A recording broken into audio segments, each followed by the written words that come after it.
Hey everybody, it's the Situational Therapist. I hope you're doing well. We're going to be talking about suicide, specifically teen suicide, child suicide. So if this is a topic that makes you uncomfortable, please go ahead and leave now.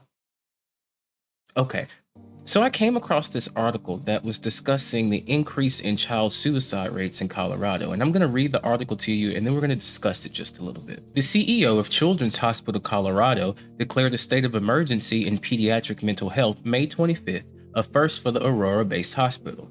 Gina Hausman, the CEO of Children's Colorado, said pediatric emergency departments and inpatient units are being overrun with kids attempting suicide and suffering from other forms of major mental health illness. So can we stop there for just a second? For just a second, can we stop? We have all just gone through something that will be talked about in history books for years. Why are we automatically saying that these kids are mentally ill? All of us are suffering from something. If that's the case, all of us have PTSD. Every single time I see a news story I saw a news story the other day about the bird flu in China that someone got infected, and I freaked out. Here we go again. But you can already see the framing of where this is going. And you guys already know where I'm going with this. If you've been watching my content for any amount of time, you already know where I'm going with this. In the last 2 years, Children's Colorado has seen a 90% increase in demand for behavioral health treatment, according to a hospital news release. Isolation and stress amid the pandemic has exacerbated low-level anxiety, depression among pediatric patients into suicide attempts, hospital officials said. That incenses me. Why are you mad about it? Isolation and stress amid the pandemic. Can we talk about how parents get? Can we talk about how stressed adults have been? Can we talk about how spanking is still legal across all 50 states in America? Can we talk about how the parenting techniques that our parents use has us messed up the way that we are right now? And if no one ever taught you any other parenting, I have seen so much in my practice, so many people at each other's throats just because they are stressed, and that's adults. That's adults. We're not even talking about kids who can't even conceptualize what's going on here. So whenever I hear about kids attempting suicide, that is a message. Something is going on at home. And it ain't just isolation and stress. Y'all, domestic violence towards children is real. I've been in practice for over 20 years in pediatrics, and I've never seen anything like the demand for mental health services we've seen at Children's Colorado in the past 15 months. The amount of times I have had parents who have come to me telling me that their children have mental health issues when they really have parents with executive functioning, and by executive function, I mean they don't have a plan for how they want to parent.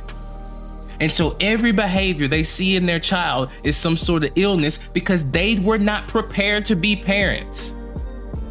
So many times I have had healthy young men in my practice just expressing themselves. And their parents are worried about some sort of like, is he a criminal conduct? No, he's a child. There have been many weeks in 2021 that the number one reason for presenting to our emergency department is a suicide attempt. Our kids have run out of resilience. Their tanks are empty because their parents are not filling them up. Why are people so afraid to hold people accountable? I'm not trying to say that it's everybody's parents, and I'm not saying that every single parent that has a child that's suicidal is because the parents are doing something wrong, but something is going on in the environment. I remember what it was like to be a child. I remember what it was like to look forward to my mother's punishment, my mother's emotional outbursts, getting hit. I remember what that was like. Every single mistake I made, every time anything happened, I knew that I could look forward to her disappointment. And I have made a practice full of other people who have been through similar experiences. And so I hate this. They could have put a blurb, they could have put a message, they could have put something about maybe how the stresses that parents are under are causing them to use ineffective parenting techniques, which are exacerbating the stresses that their kids are having. But you know why no one ever calls out parents? You know why you have these articles written from the perspective of and centered around the parent? This ain't got nothing to do with the kids. This article may as well be a marketing phrase. It may as well be a advertisement Overrun with kids attempting suicide. Children's Colorado is working to increase its mental health inpatient, outpatients, and day services by more than 50%, according to the hospital. That sounds like some shit investors would want to hear. Y'all, this is crazy to me. Y'all, kids are not just committing suicide because, and it's Pride Month too. Growing up in the conservative South, man, so many people I knew that were in the closet that were hiding themselves because they were told that they were mentally ill because they happened to like someone of the same sex or because they wore makeup. These kids are not losing their resilience because of just the damn pandemic. When the pandemic hit, I know that stay-at-home order was man, there are some people in some situations who are like, I have to be at home with my abuser 24/7 now. 90% of that was kids. Kids. Sometimes the only respite that kids get from their abusive parents is when they go to school. And then they have to deal with teachers who are assholes. But when they go to school. And so all across America, we got kids with abusive ass parents who were forced to stay home with their abusers. There's nowhere to escape to anymore. Where else do you go? You can't go to school, you can't go out with your friends, you gotta social distance. If you are stuck in a situation that is not changing, yet is somehow getting worse, you have to leave. And dissociation only gets you so far. So somebody needs to be out here telling these parents that yelling at your kids, spanking your kids, hitting them, taking out your stress on them, that is one of the risk factors for suicide too. It's not just what did they say? Stupid idiots.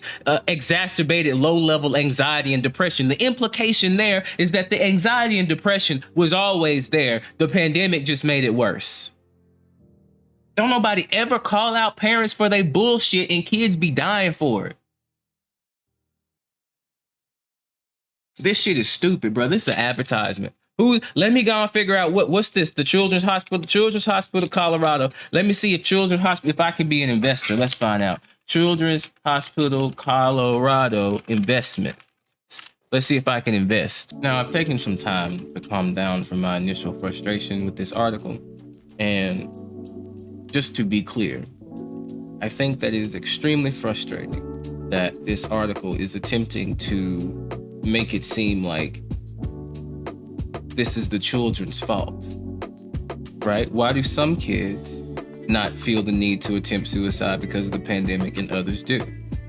And the answer is either because there are some children who were just born in such a way that they can't be resilient enough, or there are other things going on in that child's life that the pandemic just exposed. A lot of people out here thinking that the pandemic made shit worse. No, the pandemic just exposed what was already going on. And I just don't believe that in these situations, I think a lot of this is child abuse. A lot of these are getting missed as child abuse. They really are. Because no one's thinking. No one wants to believe that parents abuse their kids. They do. They do. It happens a lot, all the time. And sometimes they don't realize they're doing it. I hope I don't live in a universe where people are actively aware that they're abusing their children as they do it. I'm just gonna hope that they don't realize that that's what they're doing. And it's happening. And it's happening a lot more frequently now because of the pandemic, because of the isolation. And now whenever people start going back, y'all about to see the effects. A lot of teachers, administrators, workers, people that are going back in, y'all about to see. Y'all are going to be very surprised when you see some of the physical changes that have occurred in people because it wasn't the pandemic. It was who they were in the pandemic with.